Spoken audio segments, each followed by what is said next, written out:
Boa tarde, pessoal. Bem-vindos aí a mais um Clever Tap Talks, hoje em parceria com a Rocket Lab. Então, muito obrigado aí a todos que estão participando, todo mundo que se inscreveu. Espero que seja bem produtivo esse bate-papo hoje. Bom, antes de qualquer coisa, né, enquanto está todo mundo entrando, eu vou fazer uma breve apresentação sobre o bate-papo.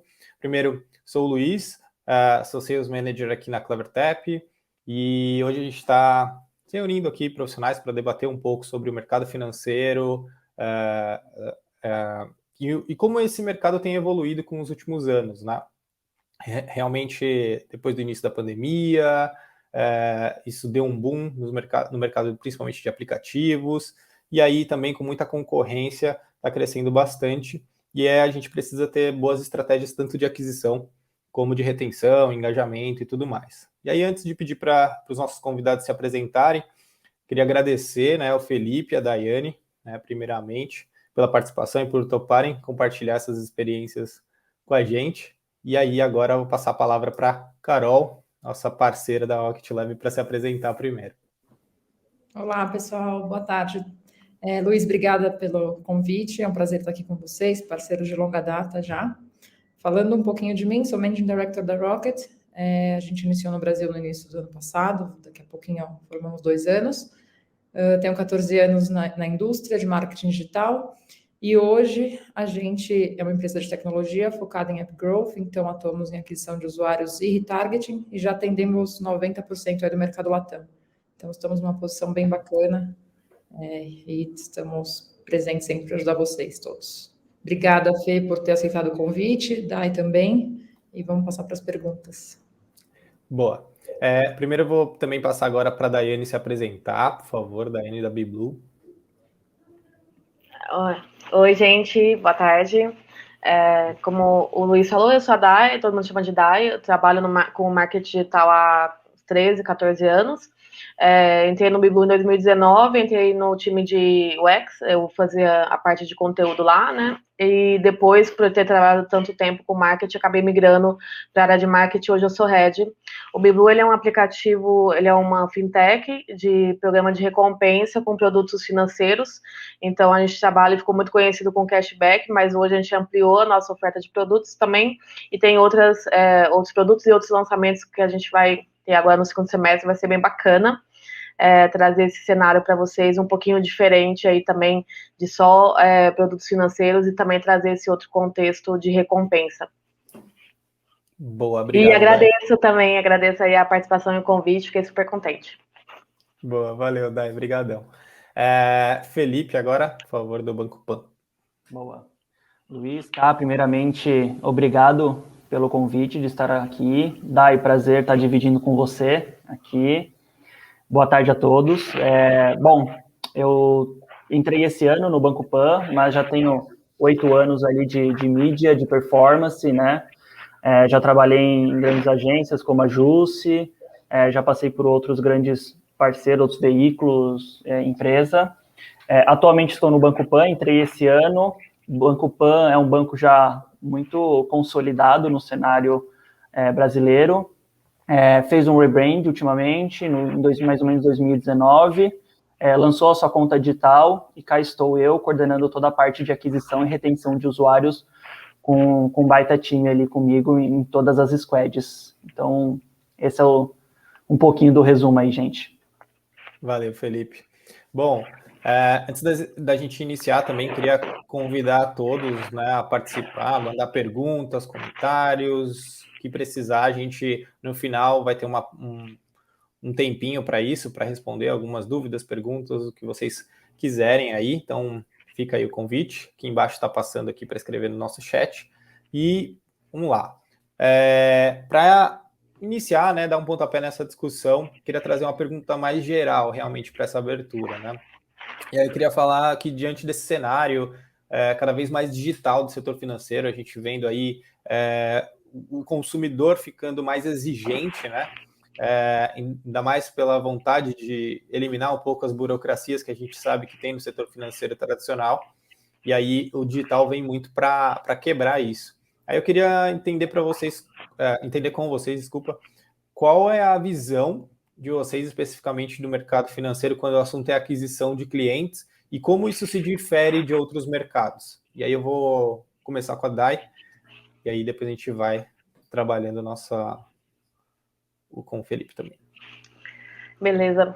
Bom, eu acredito, o Biblue, ele tem, vou falar um pouco do contexto juntando com o Biblue, né, porque eu acho que isso vai ser bem legal, porque o Felipe vai poder falar de uma outra abordagem. O Biblue, ele, apesar de ele ser uma fintech, como a gente tem o nosso programa de recompensa, a forma como a gente adquire usuários é um pouco diferente, porque no final das contas, a gente é um meio de pagamento, né, então a gente tem a máquina de cartão que os estabelecimentos usam para poder oferecer cashback, e muito da aquisição dos usuários que a gente faz é por meio desses estabelecimentos, né? Então, o usuário, ele vai até o estabelecimento conta do Biblue, explica como que o Biblue funciona, o usuário acaba se interessando e baixando o app. Então, muito da nossa aquisição é feita assim. E a outra parte é muito fomentando o Member Get Member. Eu acho que esse é um dos meios que o Biblue mais cresceu.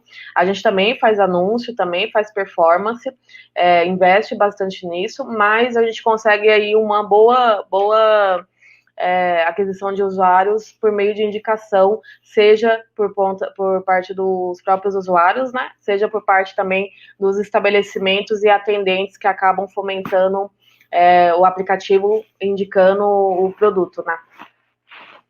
E aí, isso é um pouco diferente de outros lugares, né? A gente tem alguns produtos financeiros, como o empréstimo, por exemplo, e as assistências, que a gente faz uma estratégia tanto para a nossa base de usuários, como também para o que a gente chama de mar aberto, né? Quando a gente faz uma divulgação ampla para adquirir esses clientes. E aí, nesses produtos, a gente faz uma comunicação quase que exclusiva via canais digitais. E aí, respondendo a sua pergunta, eu não acho que isso é muito diferente de outros produtos, porque no final das contas, o que vai determinar muito a abordagem do produto que a gente vai fazer é mesmo um fit com o canal, né? Entender qual é o público que a gente quer, o que a gente queria que ele realizasse e entender qual que é o canal melhor para isso, né? Onde esse usuário está e onde faria mais sentido. Por isso que para a gente faz muito sentido ter uma promoção nos estabelecimentos físicos, nos pontos físicos, porque a gente coloca lá, às vezes, 1, 2 promoters, e essa pessoa consegue explicar o que é o Biblue, mostrar para a pessoa como é que faz, ajudar essa pessoa no download e fazer já esse onboard desse usuário. Então, às vezes, acaba sendo um download muito mais consciente por parte do usuário, muito mais efetivo e com um custo muito menor do que eu tentando fazer tráfego. Boa, bacana. Legal saber que tem essa diferenciação pela própria estrutura do app, né? E para você, Fê, como que é essa parte de aquisição e a diferenciação? Boa.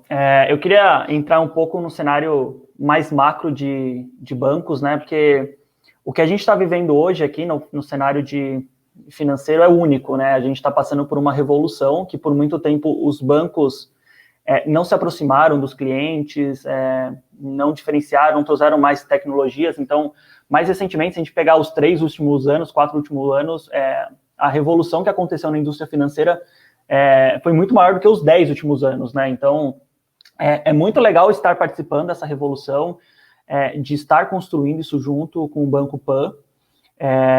E aqui, quando a gente fala, o Banco Pan é um banco muito digital, né? Então, aqui a gente tinha até estabelecimentos físicos, mas agora todos passaram a ser 100% digitais. Então, a nossa aquisição ela é muito feita por base do canal digital, né?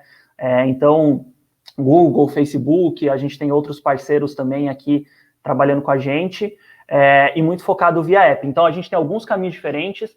Quando a gente fala de conta digital, a gente...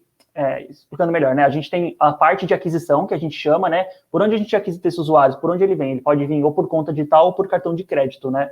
Então, se ele vier por conta digital e já tiver um cartão de crédito embedado nele, beleza, ele foi tudo pelo fluxo do app. Se ele não tiver, ele vai pelo fluxo apartado web de cartão de crédito ali, e assim a gente trabalha a parte de aquisição. E aí a parte de retenção e ciclo de vida desse cliente, a gente trabalha 100% Digital Custom Audience, sempre em parceria também com o time de CRM, com bases e tudo mais, dando score para esse cliente. Então, tem todo um trabalho gigantesco ali, mas a maior parte do esforço, até por ser um banco mais novo, né, a parte de aquisição de usuários ela é muito forte no Banco Pan. Recentemente a gente ultrapassou a marca aí de 12 milhões de clientes, um número muito expressivo.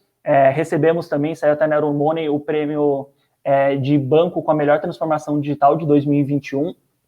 E assim, o que a gente fez foi realmente uma revolução com todo o mercado, né? A gente saiu de ser um banco 100% ou muito voltado para o B2B consignado para fazer um banco digital e um banco 360 para o cliente. O cliente ele tem desde crédito consignado, de veículos, a uma conta digital podendo fazer sua recarga, seu EP, o EP o seu empréstimo pessoal, ou antecipar o FGTS dele conosco também.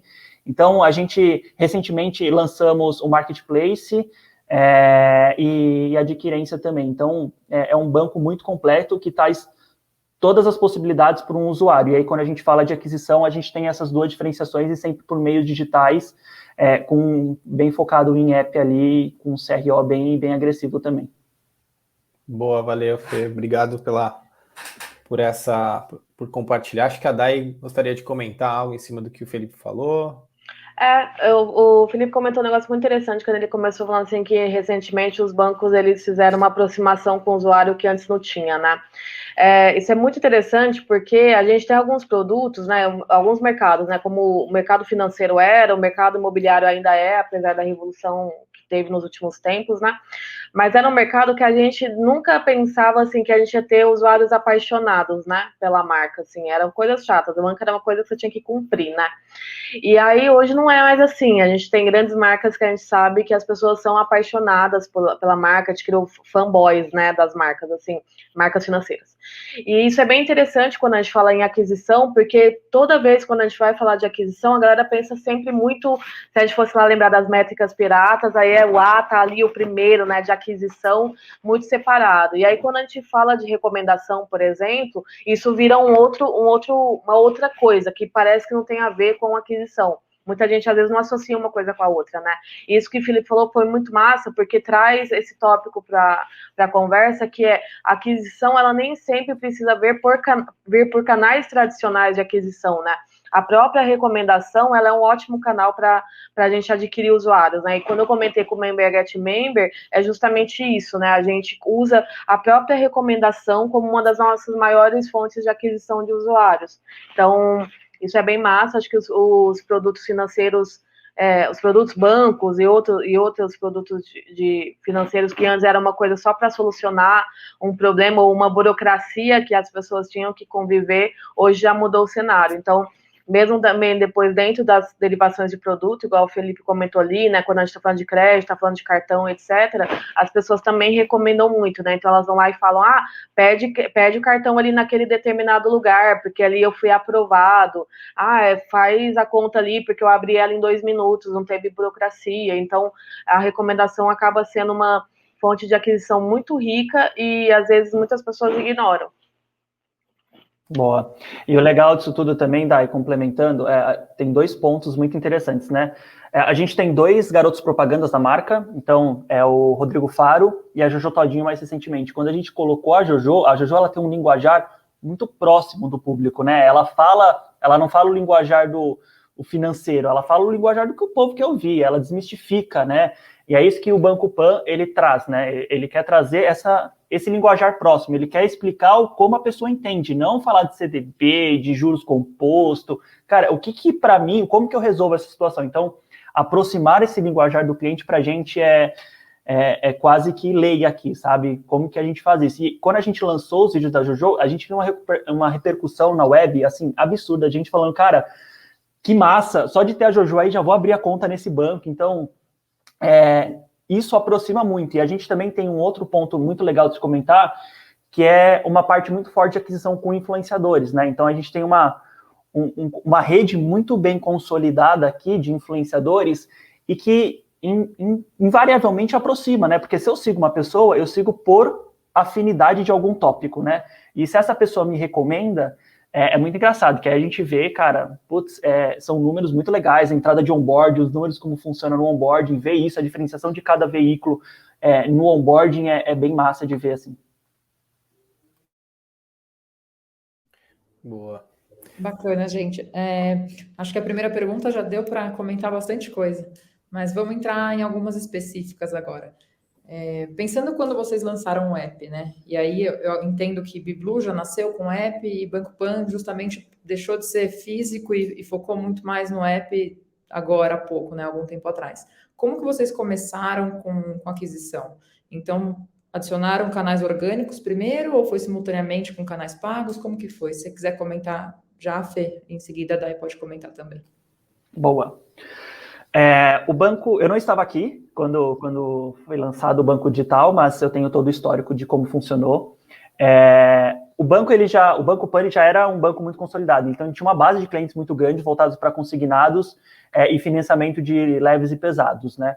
Então, iniciou-se esse trabalho com essa base de custom audience, trazendo quem já tinha uma experiência positiva com o Pan ali, e posteriormente, depois a gente abriu o mídia mar aberto ali, realmente para ir aquisitando, e foi onde a gente conseguiu evoluir e trazer esses números de 12,2 milhões de clientes ali em 2021. Então, primeiro orgânico, depois mar aberto, e aí cada vez mais a gente vem se especializando, conversando. Então, a gente já tem algumas coisas bem legais, já tem cases com o Google, tem cases para ser lançado com o Facebook, de eventos, a gente está evento server to server já para otimizar da melhor forma possível, qual que é o canal mais aderente, qual que é o canal mais aderente que a gente vai colocando outras maneiras de visualizá-lo, enfim. Foi dessa forma que a gente estruturou o banco e hoje já está muito bem consolidado o meio a meio, né? Que a gente, quando você tem um CAC, você precisa equilibrar seu CAC, né? Entre mídia paga e orgânico, mas também o que essa mídia paga ajuda o orgânico, né? Como é que você tem isso muito bem esclarecido dentro dos seus KPIs e dentro da sua atribuição? Então, a gente, apesar de novo, existem pessoas muito capacitadas aqui que ajudam a gente cada vez mais a avançar com essas atribuições e essas definições.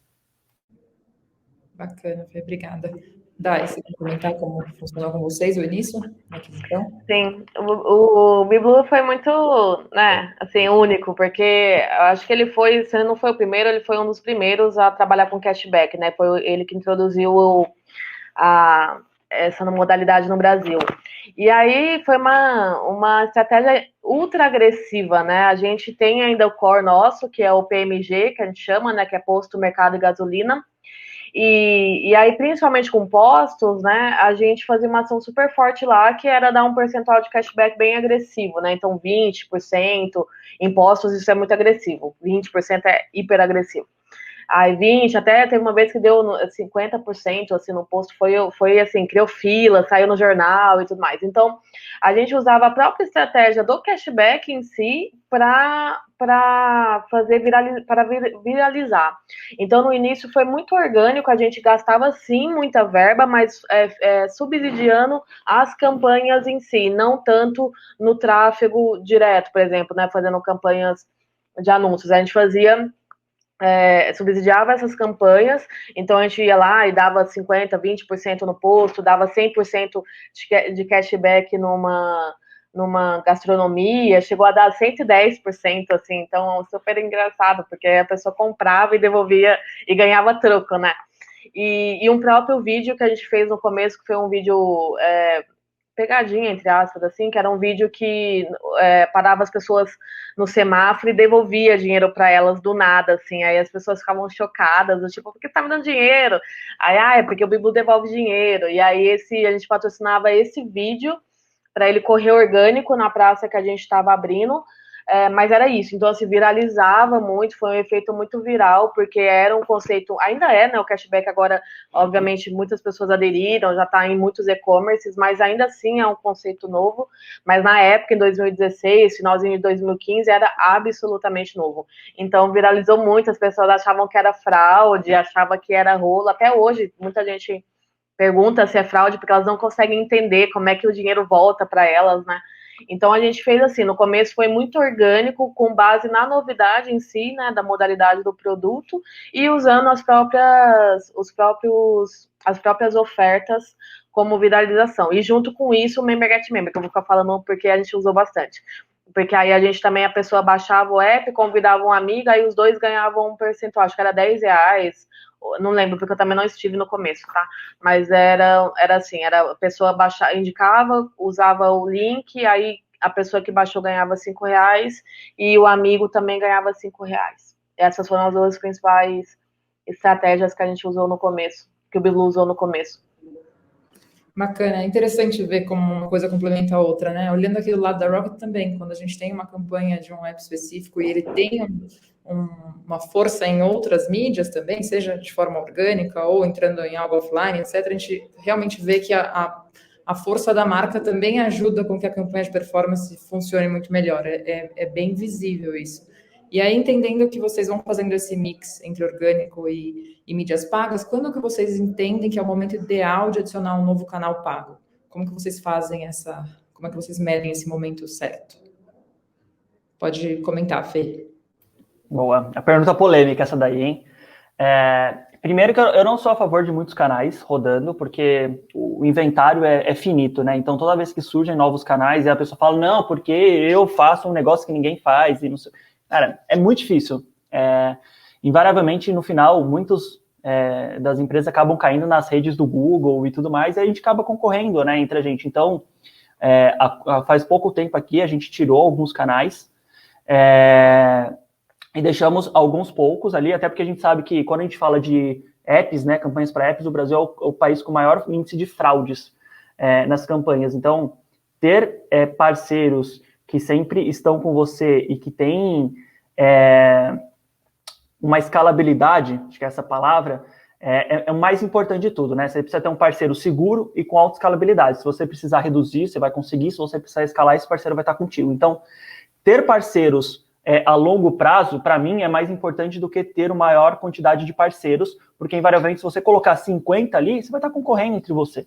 Então, eu tenho essa opinião, e a gente pratica isso hoje no Banco Pan, assim, não é nenhuma opinião só, é uma constatação do que a gente faz, trabalhando assim, todos os steps do funis, com parceiros determinados, com KPIs determinados, mas é isso. Às vezes eu falo, a galera fala que gera polêmica, e realmente às vezes gera, né? Mas é uma coisa que eu levo para a minha vida, isso, sabe? Não, tá certo. Acho que tem que buscar cada vez mais transparência para você entender se está tendo sobreposição de inventário mesmo. E aí você vai tirando essas possíveis falhas, né? E para você, Dai, como que é? Como que você entende o momento de entrar com um novo canal? A gente, na verdade, diversificou poucos canais, né? Porque a gente tinha muito sucesso nos canais que a gente tinha, né? Tanto que a gente, só recentemente, acho que esse ano, 2020, na verdade, 2020 para cá, foi o ano que a gente mais investiu em mídia paga, com o objetivo de ou download ou com o objetivo de vender produto, porque antes era muito em alcance mesmo, assim, porque justamente o próprio ecossistema que a gente chama isso, né, ele se bastava.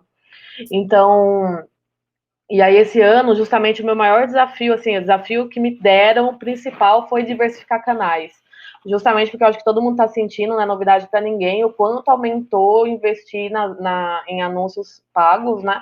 E o quanto é um desafio fazer o CAC acontecer, né? Porque a gente tem uma concorrência absurda, né? Justamente o mercado financeiro, ele deu esse up, mas ao mesmo tempo a gente tinha sei lá, quantos bancos, os 10 bancos antes, né? A gente tinha, acho que famosos, uns top players, acho que o Felipe vai saber responder com mais propriedade, mas a gente tinha pouca gente, né? E agora a gente tem muitas pessoas, muitos bancos, muitas financeiras, que não são necessariamente bancos, mas muitas financeiras ofertando, querendo ofertar cartão, querendo ofertar um monte de coisa, e também o pessoal que nem é financeiro e concorre com a gente, né? Os próprios marketplaces, que às vezes não tem nada, não é que não tem nada a ver, né? Eles não são do segmento financeiro, mas acabam oferecendo produtos que concorrem com a gente. Nós mesmos, assim, no Bibook tem muito o core cashback, né? E aí eu acho que não vou estender muito a resposta aqui, mas que entra depois, acho que mais para frente a gente pode discutir, que tem a ver com os produtos, né? Que o cashback eu tenho um comportamento totalmente diferente dos meus outros produtos financeiros, né? Então, no cashback, por exemplo, eu continuo tendo como maior canal o próprio estabelecimento, porque ele em si traz esses outros, né? Já o empréstimo com garantia de veículo, que é o que a gente opera agora, e as assistências, eu comecei vendendo ele usando basicamente Google e Facebook, que a concorrência é, assim, matadora. E aí a gente sentiu muita necessidade de diversificar canais porque eles não estavam sendo suficientemente eficazes para a gente. E aí a gente começou a rodar pequenos experimentos. Então é assim que a gente faz. Uma coisa interessante, eu acho que talvez para comentar nessa questão de diversificar canais, é tentar sair do digital. Eu acho que é um caminho inverso que a gente tem hoje. Antigamente, quando as pessoas pensavam em mídia, elas pensavam revista, outdoor, jornal, e era isso, né? E aí eu lembro que, assim, sei lá, 2010, o pessoal começou, vamos experimentar esse Facebook aí, vamos ver o que acontece no Google e tudo mais. O Google acho que já era mais consolidado, né? Mas tinha uma dificuldade de entender que os canais digitais eram uma opção. E eu vejo que agora é o caminho inverso. A galera só pensa em canais digitais. Eles só pensam, vamos fazer Google, vamos fazer Facebook, vamos anunciar. E não conseguem pensar em outros canais que conseguiriam, às vezes, ser mais efetivos. Então, uma das coisas que eu estou tentando agora é justamente implementar alguns canais que trabalham com parcerias, que trabalham com afiliados físicos mesmo, então pessoas que, por exemplo, sei lá, motorista de aplicativo, uma manicure, né? Então, pessoas mesmo normais, assim, do dia a dia delas, que podem ser um canal de distribuição nossa. Então, esse inclusive, é um dos meus principais desafios esse ano, conseguir implementar novos canais que sejam mais efetivos e que não façam a gente depender tanto de mídia paga. Tá ótimo. A gente recebeu uma pergunta da audiência que vai muito de acordo com o que a gente está falando, tá? Então, a Juliana Oliveira perguntou para você, Dai, qual que é o principal canal que de fato traz mais clientes? Eu imagino que esteja mais ligado com cada produto financeiro, mas se você quiser dar uma resposta em geral. E se é a busca no Google, seja USC ou links patrocinados mesmo, ou se é quando o cliente está no posto, ou se é o Member Get Member que você já mencionou um pouquinho. Qual que é aquele matador, assim, se você tiver que colocar no ranking? São os estabelecimentos físicos, posto e mercado. Eles têm um alto volume de recorrência e por isso eles trazem o maior volume de usuários. Uma coisa importante aí, Juliana, que foi bem bacana, quando eu entrei no BeBlue, a gente tinha acabado de fazer uma reestruturação, né? Então, muitas coisas ali eu tive que descobrir porque eu não tinha visão. E um trabalho que eu ainda estou implementando, inclusive, é entender essa análise aí por cohort, né, que a gente costuma chamar aí, que é entendendo por canais, ou por safra de entrada, ou por alguma ação, né? Então, analisar justamente isso, que era uma dúvida que eu tinha. Tá, a gente comenta muito que o estabelecimento físico, aí, principalmente posto e mercado, é o que traz mais usuário. Mas isso é uma verdade, né? Primeiro. Segundo, esse usuário fica. Terceiro, esse usuário tem um ticket relevante, né? Ele traz uma receita relevante.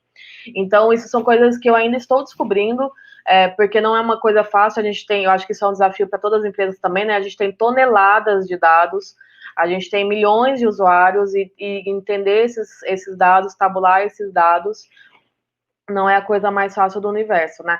A gente trabalha com a CleverTap, a gente que consegue trazer visões a default, né? A ferramenta já tem lá alguns dados, mas ela também depende que a gente mapeie esses dados, né? Então, tinha visões que, como não tiveram interesse em enxergar, digamos assim, ela não foi construída, essa visão não foi construída. Então, é isso que eu estou fazendo agora. Mas, assim, diretamente o que traz mais são os próprios estabelecimentos. E eu acredito muito nesse cenário do Member Get Member, porque o produto BeBlue, ele não é fácil de entender. Mesmo hoje, que já está mais maduro, as pessoas entendem o que é cashback e tudo mais, ainda assim as pessoas não conseguem entender muito bem como funciona. E aí, por isso que eu gosto muito do Member Get Member, ou da afiliados, ou influenciadores, porque eles conseguem explicar o que é o produto. Então, para mim, isso faz muita diferença, né? Porque nem sempre, por exemplo, o mercado ele traz muito, porque às vezes faz top-down. Sabe, aqui quem é de São Paulo tem a nota fiscal paulista, e a pessoa tá lá no mercado e fica: você quer isso? Você quer isso? Você quer isso? Você quer... E aí a pessoa fala: sim, sim, sim, sim, sim. E aí ela coloca o CPF dela ali, e às vezes ela aceitou o BeBlue sem ter necessariamente entendido o que é o BeBlue. E aí esse usuário, eu vou lá e eu tô com 1.000 usuários ativos em 2 horas, só que esses 1.000 usuários ativos não são pessoas que vão se engajar com a ferramenta, que vai ter um ticket médio interessante, que vai usar em outros estabelecimentos, que é o que interessa para o meu ecossistema. Então, pensar nessa questão aí de como a gente adquire o usuário e entende a qualidade de vida dele é super importante para definir canal, porque nem sempre o canal que traz mais usuários é um canal que que depois vai fazer sentido, sabe? Ou que assim, nossa, estou lucrando horrores, porque às vezes a gente traz um volume que gasta pouco, e às vezes traz um volume menor, mas que gasta muito. Então esse é um equilíbrio que a gente tenta identificar. Acho Legal. que se não tiver respondido aí, pode depois perguntar em detalhes aí que eu entro de novo. Acho que está super respondida. O Fê quer comentar também. Vou dar a palavra para ele. Boa. Eu ia pegar um gancho antigo que a Dai falou, né, que quando não tinham tantas empresas, né, fintechs ali entrando, em mais ou menos 2017, eu atendi o Itaú, coordenando a mesa de performance de aquisição de cartões, e realmente era uma diferença absurda, assim, você nadava muito mais de braçada, não tinham tanta concorrência ali, né, basta você colocar um cartão, falando de um benefício ali, pau, vai embora, né. Hoje em dia, você precisa conquistar realmente esse cliente, né, porque você tem que ter um diferencial de tantos outros ali concorrentes que você tem. Bacana. Só complementando com uma pergunta do público, e aí a gente passa para as tradicionais. Dai, a Juliana perguntou se é possível, de alguma forma, taguear que o app foi baixado através da indicação do posto, uma vez que foi no local físico. Sim, porque a gente, como a gente costuma fazer isso? A gente tem a compra hoje, né? Ela é feita na nossa máquina e aí ela tem o número do atendente, né? Antes da pessoa fazer a compra, o atendente tem que colocar o CPF dele.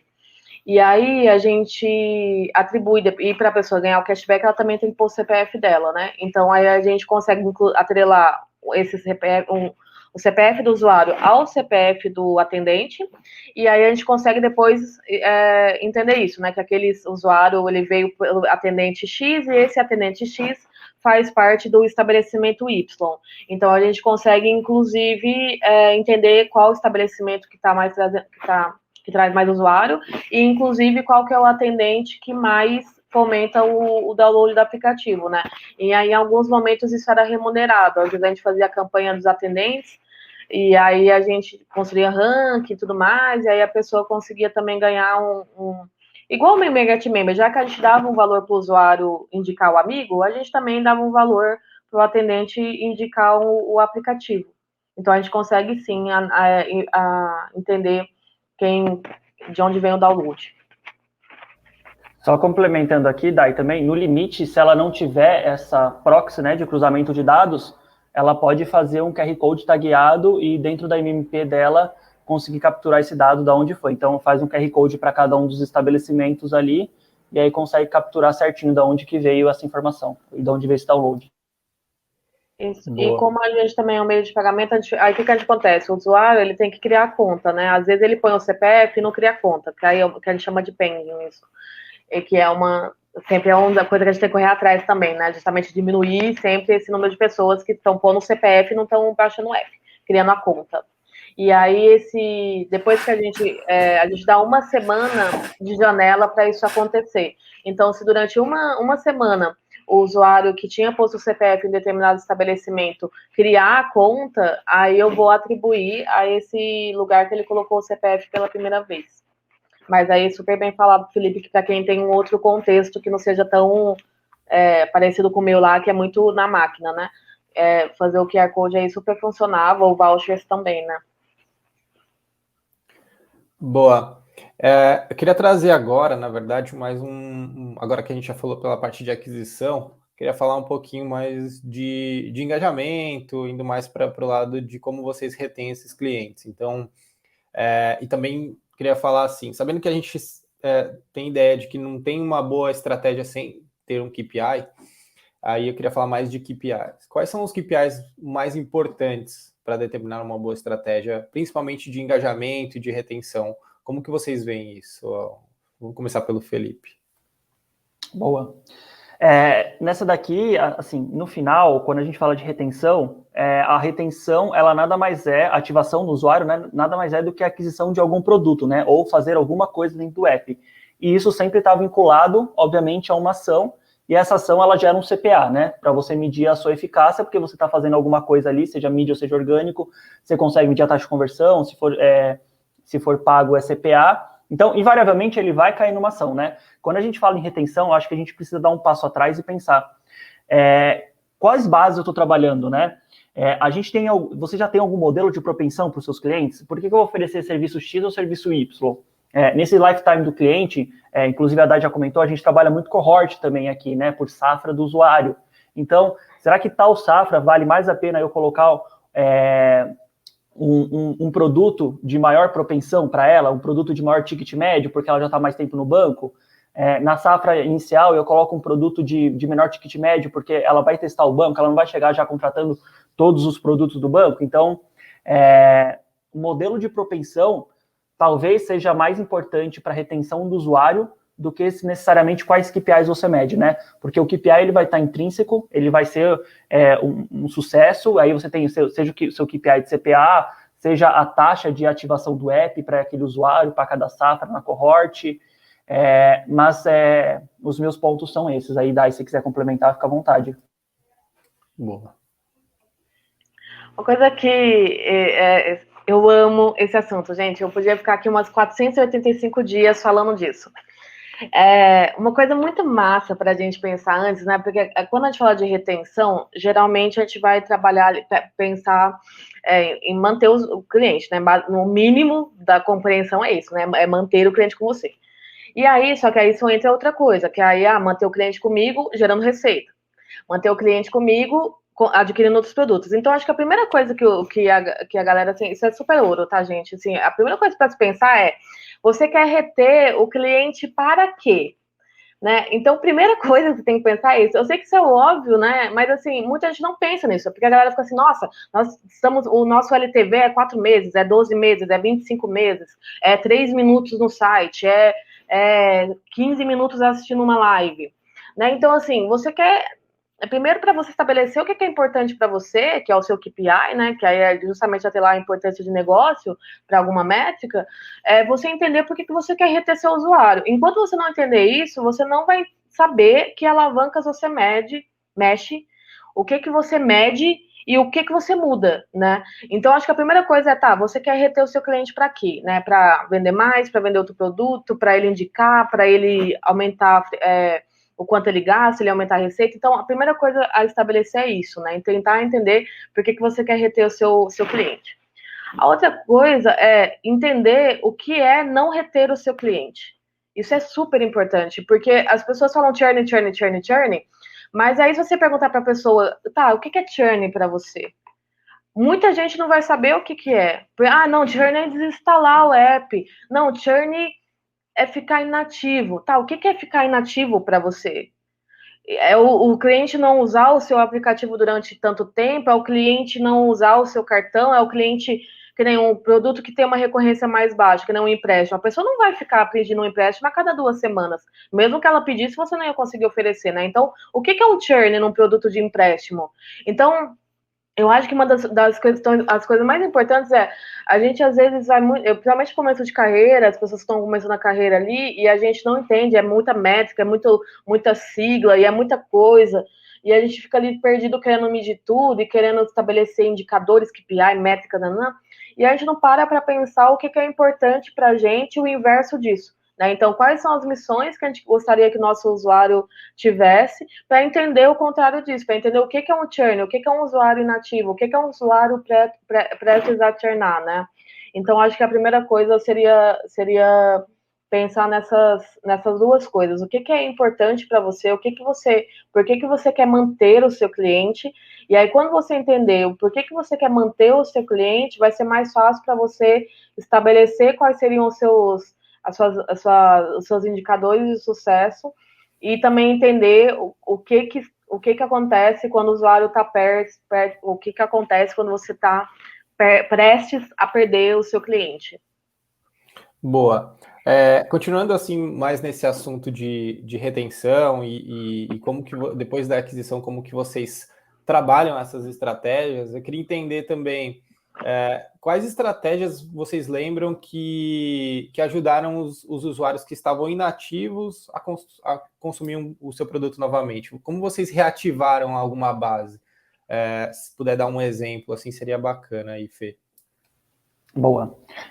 O PAN, acho que ele tem algumas peculiaridades que a gente vem construindo muitos produtos novos agora, né? Então, Recentemente a gente teve o FGTS que lançou, o Marketplace, agora a Adquirência, então a gente tem muitos produtos novos que ajudam a fomentar sempre essa base, né?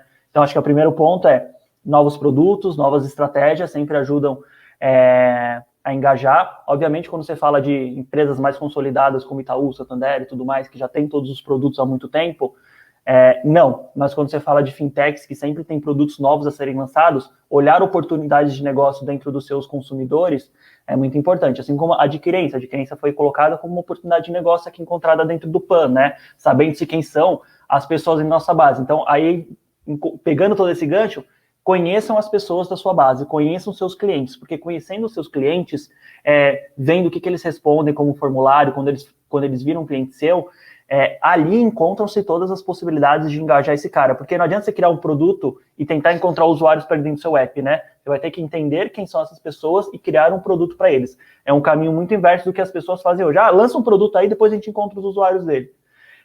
Aí depois vai para mim e fala, pô, esse CPA tá alto. Claro que tá alto, porque esse produto não foi feito pensado no usuário, né? A gente fez o produto tentando encontrar um usuário que não existe na nossa base. E tudo isso ajuda muito. Então, a gente tem um mix de meios. Obviamente, a gente também tem uma taxa de desinstalação aqui, como todos os apps. Então, quando a pessoa ela está inativa, a gente trabalha tanto mídia quanto CRM. Mas, quando a pessoa ela já desinstalou o app, obviamente, com CRM eu não chego, né? Com pushes e tudo mais, né? Com um e-mail você chega, né? Mas push é uma taxa de leitura e uma taxa de clique muito maior ali. Então, esse trabalho de cross-plataformas é muito importante para a ativação desse consumidor, trazendo benefícios, fazendo testes de criativos. Putz, eu tenho vários produtos, qual será a estratégia, a comunicação que realmente é efetiva para esse cara? Porque às vezes eu falo, putz, vem aqui e pega o empréstimo. Talvez não seja esse mote, mas talvez se eu usar o mote para ele, putz, você tem um sonho? Vem aqui e pega um empréstimo para realizar esse sonho, porque no final, todos os produtos, eles têm um porquê por trás do consumidor de contratar, né? Seja uma recarga de celular para falar com alguém, seja um empréstimo para conseguir fazer algo, seja tirar uma outra dívida, ou reformar a casa, ou comprar algum outro produto. Então, por vezes, você tem que ser hard sell, por outras vezes, ser lúdico também ajuda, né? Então, a mescla entre forma um pouco mais lúdica e um pouco mais hard sell ali. E esse mix de canais também sempre corrobora junto com uma propensão de usuários ali. Então, são 3 pontinhos chaves ali que ajudam sempre essa pessoa a ativar, fora a parte de novos produtos. Boa. Além do mix, né, de canais de retargeting e próprios, né, e-mail, SMS, quando você não consegue chegar, fazer esse mix, mas esse seria o tático, né? O que você está dizendo também é de entender esse público para poder chegar. Bacana. Perfeito, Luiz. Dai, qual que é o seu ponto? A primeira coisa que eu fiz, né, foi entender o que eu considerava usuário ativo e o que eu não considerava usuário ativo, né? E aí, no caso do Biblu, o usuário ativo era considerado o usuário que comprava. E isso, para mim, eu fiquei um tempo encucada com esse negócio, porque eu falo assim, tá, mas o usuário compra, mas... Porque o Biblu tem várias questões, né? Porque, assim, pensando no cashback, ele precisa de estabelecimento para comprar. Então, se eu não tenho um estabelecimento ali perto do cara, ou na cidade dele, ou qualquer coisa assim, ele não vai comprar porque ele não tem estabelecimento, e não porque ele não quisesse. Então, eu comecei a pensar, problematizar isso, né? Falei assim, tá, mas essa coisa do usuário comprar é meio esquisita. Aí eu comecei a falar assim, não, então vamos acrescentar o usuário que abre o app, para considerar o usuário ativo, né? E só esse negócio de usuário ativo, na língua portuguesa, já é uma pegadinha gigante, né? Porque o usuário ativo tem a ver com ativar, tem se manter em atividade, e aí isso é uma confusão, né? O que é usuário ativo? E é por isso que eu falo sempre assim, constrói o teu glossário do que você considera as coisas, porque mesmo que seja uma definição só sua, ou até uma definição errada, ou uma definição que o mercado não faz, sei lá, mas pelo menos você vai ter o que é para você e para os seus pares, vocês vão chegar num consenso. Né? Eu acho que isso é uma dica boa também para a galera. Mas aí, voltando, quando eu peguei, falei assim, eu quero considerar também o usuário que abre o app, porque eu queria entender isso. Falei, não, mas o usuário... Porque se eu falo que o usuário que é ativo é o usuário que compra, logo, o usuário que não compra é um usuário inativo. Só que para mim isso não era suficiente para entender o contexto. E aí foi quando eu pedi para a gente entender lá os usuários que estavam abrindo. E aí, quando a gente fez aquela análise ali do gráfico ali, que é tipo um cohortezinho ali, para entender o que acontecia após, né? O Clevertap, para quem não conhece, só eu tô citando, não é nem porque é deles o negócio, mas é porque ajudou a entender. você tem que pôr os eventos para você ter visão, não é uma visão do nada. Então, você tem que estabelecer o que você quer ver após alguma coisa ou antes de alguma coisa acontecer. Então, no meu caso, eu falei assim, depois que o usuário baixa o app e clica no banner, depois que o usuário baixa o app e não faz nada, depois que baixa o app e se cadastra, por aí vai, né? E aí eu fui entendendo. Uma das grandes fatias que tinha lá eram usuários que instalavam, criavam a conta, abria, desinstalava. E aí uma outra grande fatia era abria, comprava e ficava lá. E aí, quando eu olhei para isso, falei, nossa, deixa eu entender esse negócio, né? E aí eu vi que tinha gente, uma boa fatia, que instalava o app e abria 17 vezes antes de desinstalar. Então, esse usuário, eu considerar esse usuário um usuário inativo porque ele não comprava, me deixava totalmente cega, porque o cara estava tentando comprar, porque o aplicativo do Bilu não é um aplicativo de consulta, ele não tem nada lá para você ficar abrindo de alegre, né? Deixar ou ver as notícias. Não, ele é um app para você consultar estabelecimentos. Então, quando eu olhei para isso, eu entendi que a gente não estava conseguindo atender esse cara. Ele tá faltando estabelecimentos ou lugares atrativos. E aí vem um outro estudo, que é entender, esse cara tá em lugar onde tem estabelecimento ou não tem? Porque se não tem, é um cenário, mas se tem, é porque esses estabelecimentos não são atrativos para essa pessoa. Então, isso foi super importante. Por isso que eu comecei a outra resposta falando disso, que é entender para você o que é uma coisa ou outra, porque essa questão do usuário ativo, ser usuário que nem muita gente fala assim, o usuário que criou a conta, é insuficiente para você ter visão e tomar decisão. O usuário que compra é o seu usuário ativo, isso também é pouco. E aí, amadurecendo a minha visão lá no Bilu, uma coisa super relevante foi que aí eu peguei e falei assim, cara, mas também eu manter o usuário que abre como uma indicação de usuário ativo é errado. Porque na minha proposta de valor não é a pessoa ficar abrindo, é a pessoa comprar. Eu só vou conseguir demonstrar valor para o Bilu se a pessoa conseguir comprar e fazer o burn, que a gente chama, que é conseguir comprar e gastar o cashback dela. Então, quando a pessoa gasta o cashback que ela ganhou, aí eu consegui demonstrar sucesso para o usuário. Aí ele entende a minha proposta de valor. Então, a primeira coisa para a galera entender o que é o usuário ativo, na minha opinião, sendo super... Assim, a minha opinião mesmo é você entender qual que é o teu goal de proposta de valor.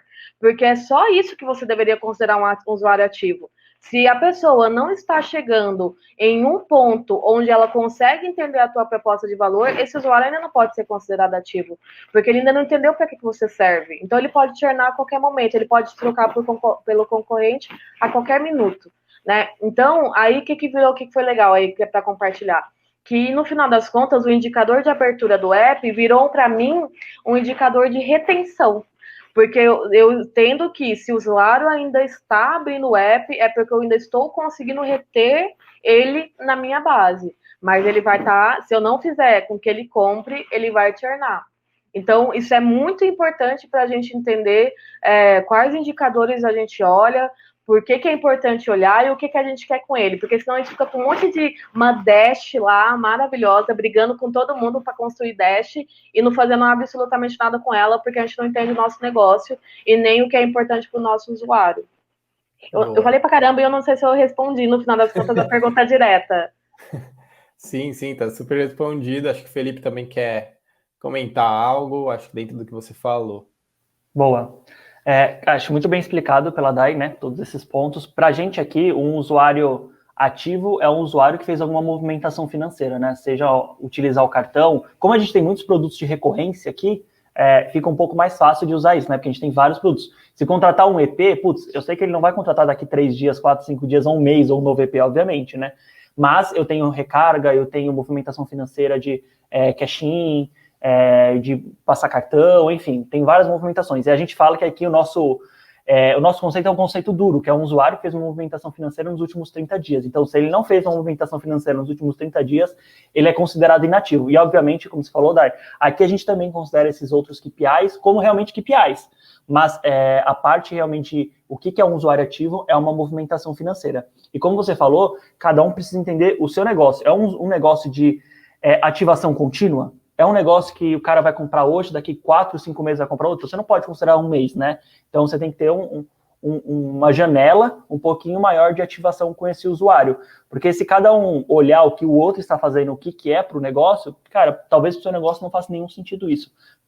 Olha para dentro de casa, olha o que é o seu usuário, olha o que é o seu produto, qual a recorrência do seu produto, e aí você coloca, obviamente, por exemplo, uma Riachuelo. Cara, eles podem colocar uma retenção, que é um usuário ativo, uma compra a cada semana. Porque você tem uma recorrência ali de compra. Obviamente a pessoa não precisa comprar toda semana, mas ela pode, né? Ao contrário de alguns outros setores. Bacana, gente. Seguindo um pouquinho na linha de retenção ainda, mas puxando para a mídia paga, queria entender com vocês se vocês fazem retargeting e como que vocês trabalham a parte de criativos. Então, se tem uma mudança frequente, se vocês vão testando, fazem teste AB, como que é esse lado? E aí, claro, né, quando a gente fala em retargeting, pensando em Banco Pan, abrir uma conta, trazer o cartão, né, fazer o pedido do cartão, se uma pessoa baixou e efetivamente não teve o cashback, aí ela fizer a primeira compra, como que vocês trabalham nessa parte? Pode começar daí, por favor. Quando a gente fala de cashback, o retargeting, eu não faço mídia paga para isso, geralmente não, assim, desde que eu estou, eu nunca fiz. Aí eu faço mais CRM mesmo, então eu mando comunicação, mando push, e-mail, SMS, esse tipo de coisa.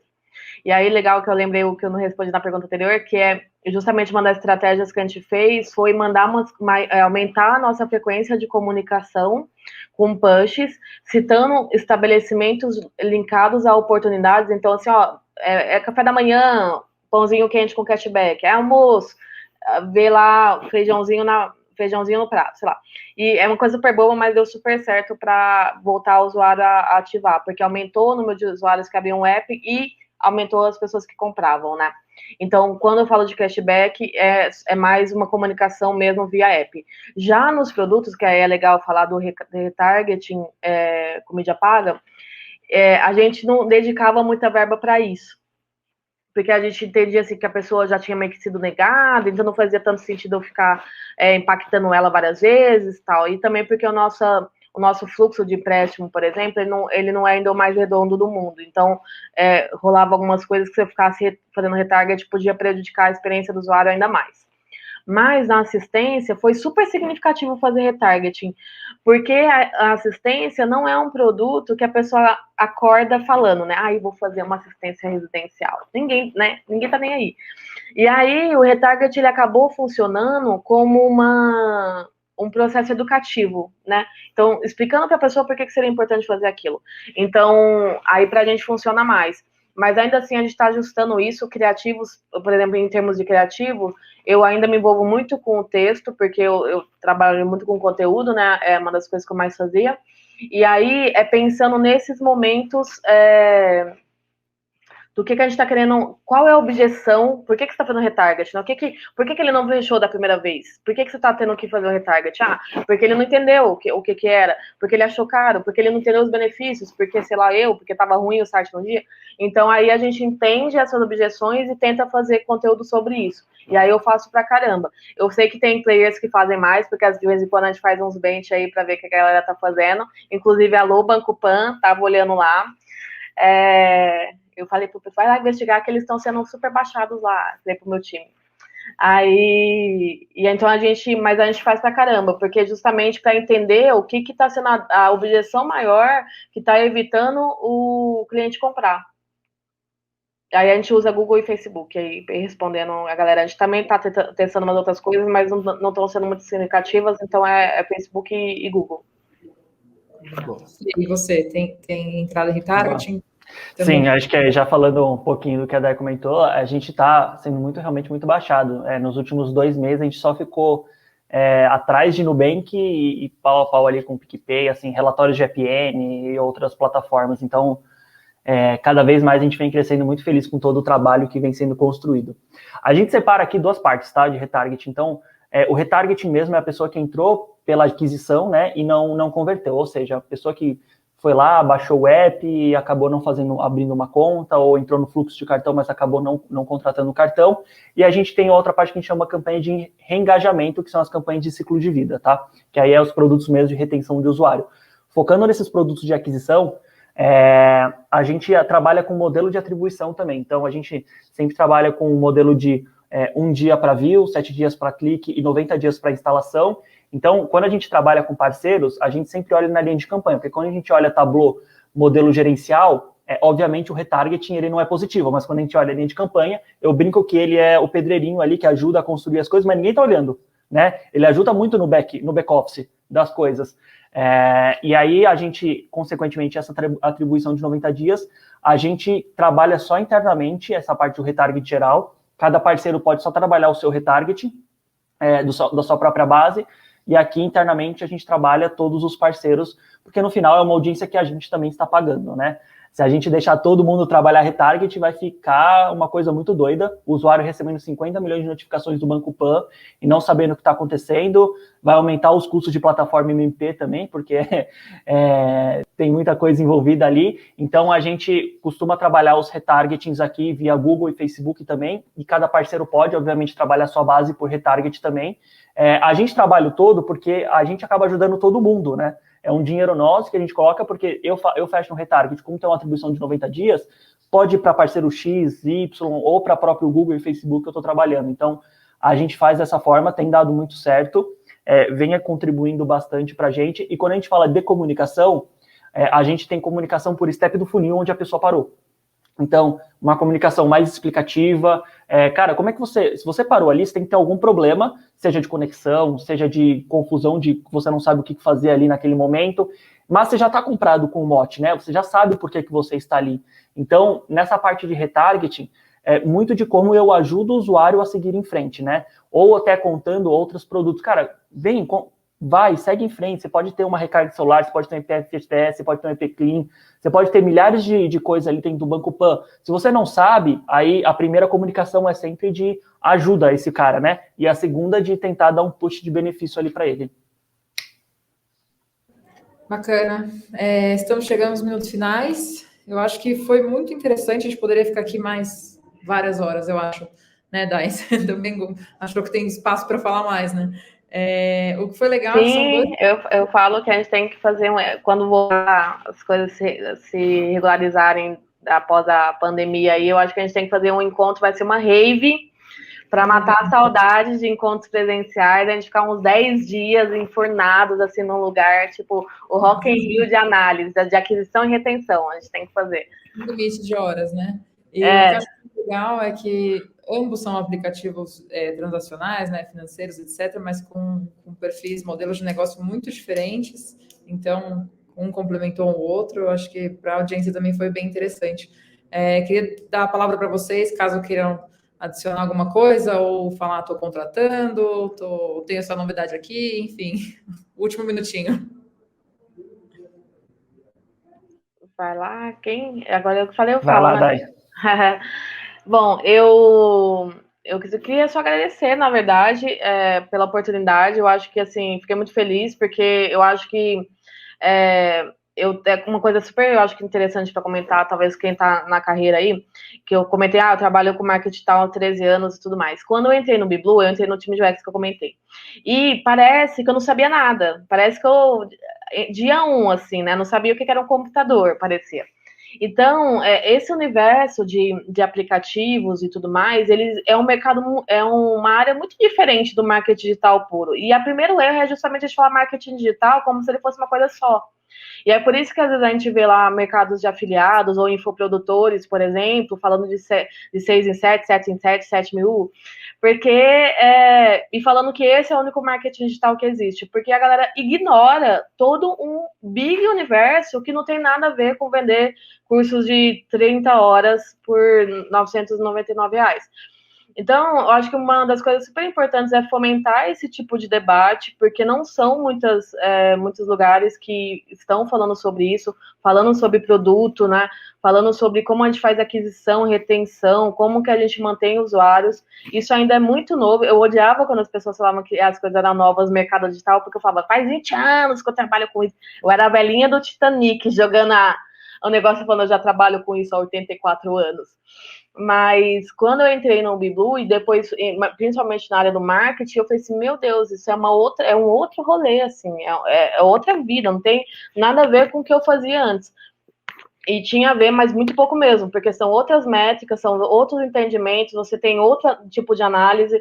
Às vezes, quando a gente trabalha no marketing digital puro, principalmente como agência, a gente malemar tem acesso a um Google Analytics do cliente, e é um Google Analytics que nem foi formatado, nem tem nada. Você só vê lá o quantas pessoas estão acessando o site, né? E aí, quando você vai trabalhar com o aplicativo, você tem essa coisa de cohort, você tem a métrica de churn, tem quanto o cara está gastando, deixando de gastar, você consegue ver comportamentos, analisar a geolocalização, que a gente acabou nem falando, que é um tema bastante que o Bibu atua, porque a gente trabalha com estabelecimento físico. Então, é um outro universo de estudo que a gente não vê no marketing digital quando a gente se atém muito a redes sociais e tráfego de site para vender ou produtos físicos, ou produtos como e-commerce, que também é uma outra vida, é um outro universo. Então, eu queria agradecer aí, eu acho que é bem bacana. E super me mantém à disposição, e a galera no meu LinkedIn lá, se você procurar Daiane Maia, meio que só, não tem só eu, mas eu apareço lá bem no topo. E, de fato, podem me adicionar, eu super, como vocês podem perceber, gosto de conversar. Então, podem chamar, que a gente faz um happy hour virtual aí de bate-papo. E é isso, tudo. Ótimo. Quer deixar a última palavrinha, Fê? Boa. Queria primeiro agradecer ao convite. Papo muito construtivo, legal de ver outras percepções, tanto da Rocket Lab quanto da Clever Tip, da BeBlue. Muito legal mesmo. Obrigado pelo bate-papo, pelo convite. Dai, prazer compartilhar a tela contigo aqui. E assim como a Dai também me coloca à disposição, meu LinkedIn tá lá, só adicionar. Gosto bastante de falar também. O tema de mobile growth, de mídia, tem muita coisa para ser falado que uma hora aqui, passou voando. Eu realmente falei, uma hora, eu tenho pra caramba. Eu nem viu, a gente tinha vários outros temas aqui para falar que não deu para passar, então sintam-se à vontade para procurar, para a gente conversar e trocar cada vez mais experiência. E aí, quando isso tudo voltar à normalidade, fazer um CleverTap presencial ali com uma galera seria bem massa. Ótimo, obrigada, Lu, pelo convite também da Rocket Lab. Faremos outros, foi bem bacana entender tudo que vocês fazem, pessoal. Deixo a palavra com o Luiz para encerramento. Boa, com certeza. Obrigado aí, Felipe, Dai, Carol, pela parceria de sempre, né? A gente está fazendo vários webinars. Claro que vai ter a possibilidade em breve, espero, né? De fazer algo presencial, como a Dai falou, e tentar fazer algo já grandioso. Mas também peço para vocês que fiquem de olho nas redes sociais da CleverTap. Em setembro a gente vai ter mais um. Esse aqui foi focado mais em finance, né, no setor financeiro, mas o próximo já visando Black Friday. Então, quem aí tiver interesse nesse assunto vai ser bem bacana. E, bom, agradeço novamente a Felipe, a Day e a Carol. Tamo junto. Valeu. Obrigadão.